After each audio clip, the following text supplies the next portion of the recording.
Good morning students, this is your Hindi class and today we will revise chapter 2 आद्या व्याकरण। आद्या व्याकरण में वर्ण विचार। ये वर्ण विचार क्या है? वर्ण क्या होते हैं? वह सबसे छोटी ध्वनि जिसके खंड में टुकड़े ना हो सके वह वर्ण कहलाते हैं। किसी भाषा के समस्त वर्णों के क्रमबद्ध समूह को वर्णमाला कहते हैं। मतलब सिर्फ किसी जैसे भाषा में ये होता है ना, हमारी भाषा में वर्णमाला है छोटा बड़ा छोटी बड़ी, तो इनका जो क्रम से हम लगाते हैं इसी समूह को वर्णमाला कहते हैं। जैसे छोटा बड़ा छोटी बड़ी छोटा ओ बड़ा ओ री ए ओ अंग आहा, ये क्या है? वर्णमाला। वर्णमाला के कितने दो प्रकार होते हैं। कौन कौन से? स्वर और व्यंजन।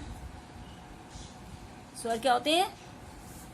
जिन वर्णों का उच्चारण किसी अन्य ध्वनि की सहायता के बिना होता है उन्हें स्वर कहते हैं। मतलब जिन वर्णों का उच्चारण अपनी आवाज ही निकलती हैं, उनकी और किसी ध्वनि की सहायता नहीं ली जाती है, उन्हें स्वर कहते हैं। ये 11 होते हैं। इनकी संख्या कितनी होती है? 11। कौन कौन से? आ ई उ री ए ओ। ये 11 होते हैं। और व्यंजन क्या होते हैं? व्यंजन वो होते हैं जिन वर्णों के उच्चारण में स्वरों की सहायता ली जाती है, उन्हें व्यंजन कहते हैं। मतलब इन व्यंजनों के साथ हमें इनकी भी सहायता ली जाती है, इन स्वरों की, तो ये व्यंजन कहलाते हैं। ये कितने होते हैं? ये होते हैं 35 है ना। अब देखिए ड और ढा जो होते हैं शब्द के आरंभ में कभी नहीं आते हैं ना।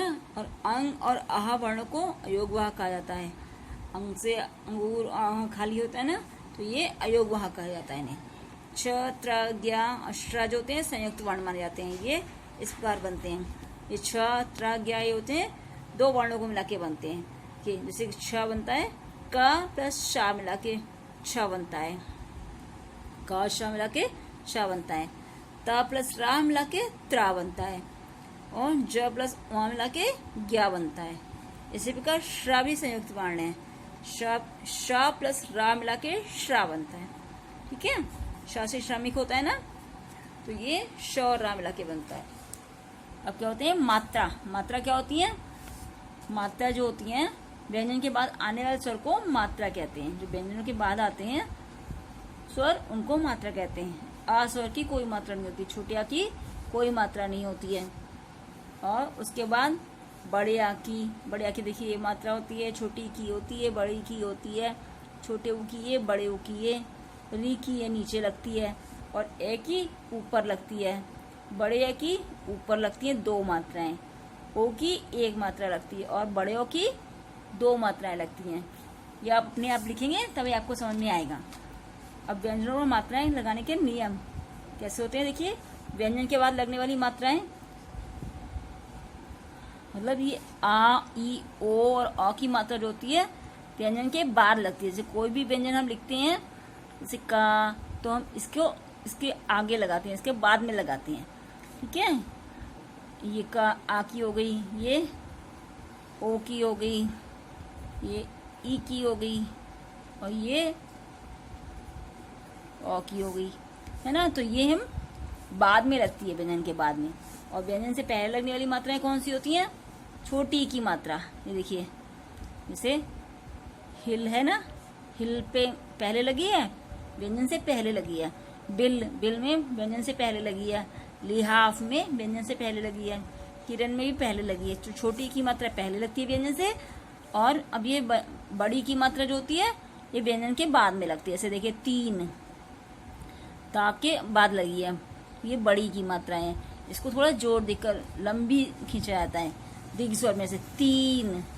और ये बिल होता है बिल, तिल छोटी की मात्रा में ह्रस्व स्वर होता है और बड़ी की मात्रा में दीर्घ स्वर होता है। व्यंजन के ऊपर लगने वाली मात्राएं कौन सी होती हैं? ए और ए की मात्रा होती है। जैसे देखिए जेब, मेला, ये क्या छोटी ए की मात्रा है। बैल दो मात्राएं लगी हैं, ये बड़े ए की मात्रा है। बौना बड़े ए की मात्रा है। व्यंजन के नीचे लगने वाली मात्राएं क्या होती है? छोटे ऊ की। छोटे की मात्रा नीचे ऐसे लगती है और बड़े ऊ की ऐसे लगती है।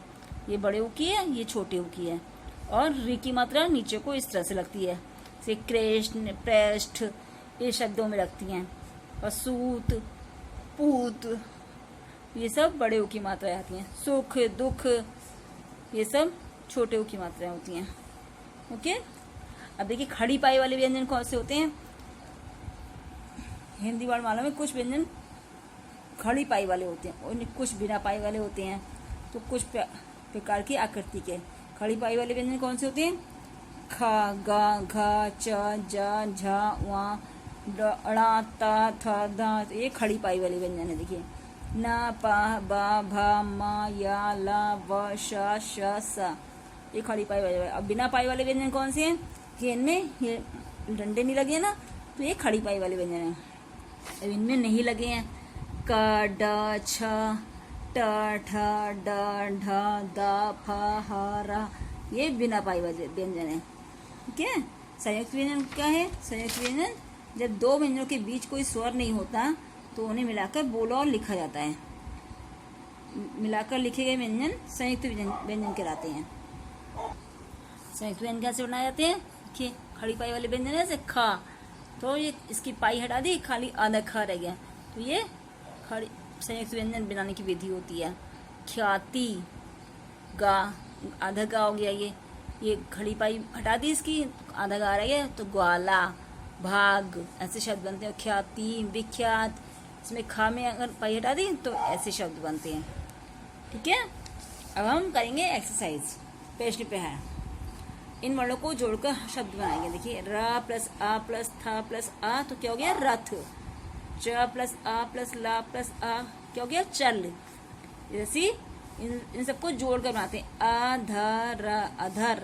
आ प्लस धा प्लस आ प्लस रा प्लस आ, क्या हो गया अधर। आ प्लस जा प्लस आ प्लस जा प्लस गा प्लस आ प्लस रा प्लस आ, ये अजगर। अजगर। खाए, सही कथन के सामने सही तथा गलत के सामने गलत लगाइए। का पाई वाला व्यंजन है तो गलत है ना, ये का पाई वाला व्यंजन नहीं है तो यहाँ पे क्रॉस लग गया।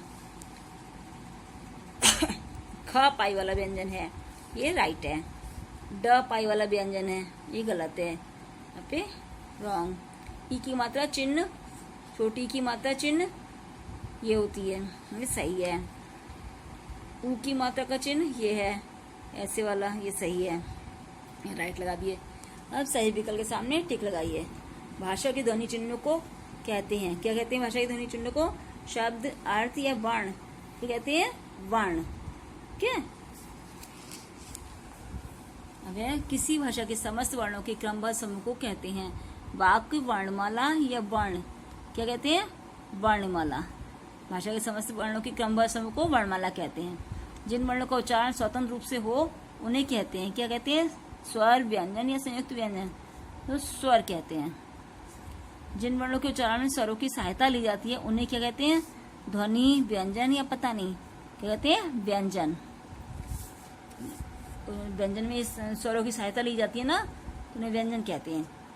स्वर वर्ण किसे कहते हैं, जिन वर्णों का उच्चारण किसी अन्य ध्वनि की सहायता के बिना होता है उन्हें स्वर कहते हैं, स्वर वर्ण कहते हैं ना। जिन वर्णों का उच्चारण किसी अन्य ध्वनि की सहायता के बिना होता है उन्हें स्वर वर्ण कहते हैं। नंबर 2 है व्यंजन वर्ण किन्हें कहते हैं, जिन वर्णों के उच्चारण में स्वरों की सहायता ली जाती है उन्हें व्यंजन वर्ण कहते हैं। अब नंबर 3 है किन वर्णों को संयुक्त व्यंजन माना जाता है। जब दो व्यंजनों के बीच कोई स्वर नहीं होता है तो उन्हें मिलाकर बोला और लिखा जाता है। मिलाकर लिखे गए व्यंजन को संयुक्त व्यंजन कहते हैं। नंबर 4 है संयुक्त व्यंजन किस प्रकार बनाए जाते हैं। जिन व्यंजनों में खड़ी पाई ऐसे डंडा होता है उनकी पाई हटाकर उन्हें व्यंजन में जोड़कर लिख दिया जाता है, जोड़ दिया जाता है। इस प्रकार से संयुक्त व्यंजन बनाए जाते हैं। ठीक है। अभी मैंने बताया था ना आपको, जैसे ख्याति, ग्वाला वाले शब्द थे वो खड़ी पाई वाले व्यंजन को पाई हटा दी जाती है, उन्हें जोड़ दिया जाता है। अब देखिए निम्नलिखित मात्राओं को दो दो वर्णों पर लगाकर लिखिए। देखिए ये आ का डंडा है ना, तो आ पे लग गया, का पे लग गया। छोटी की मात्रा ती और दी पे लग गई। बड़ी की मात्रा ची और दी पे लग गई। चा पे लग गई तो ची हो गई। दा पे लग गई दी हो गई। छोटे की मात्रा दू हो गई, दा पे लग गई तो दू, धा पे लग गई धू, धुन बन गया शब्द, दुख बन गया। और बड़े ओ की मात्रा कहाँ लगती है, धा पे लग गई, जैसे देखिए धू पे, माँ पे, धूम, मूल, कोई भी शब्द हम बना सकते हैं इसे। री की मात्रा क्रा पे लग गई, द्रा पे, जैसे कृष्ण लिखते हैं तो नीचे का में लगाते हैं, दृश्य लिखते हैं तो दा में लगाते हैं नीचे, ये द्रा में लग गई। ए की मात्रा ए में लग गई, कै में लग गई। बड़ी ए की मात्रा माँ पे लग गई तो हो गया मैं, लगाकर मैं बन जाता है।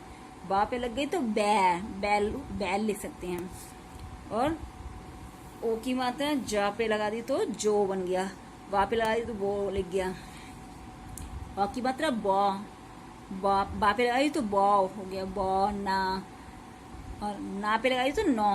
इस तरह से कहते हैं। खड़ी पाई व्यंजन 5-5 व्यंजन लिखिए, ये अपने आप लिखेंगे अपनी बुक में, ठीक है। और ये सब अपना जितना भी मैंने पढ़ाया है और ये रिवाइज करवाया है, इसको आप अच्छे से लर्न करेंगे और कॉपी में लिख कर देखेंगे, ठीक है। Thank you and have a nice day.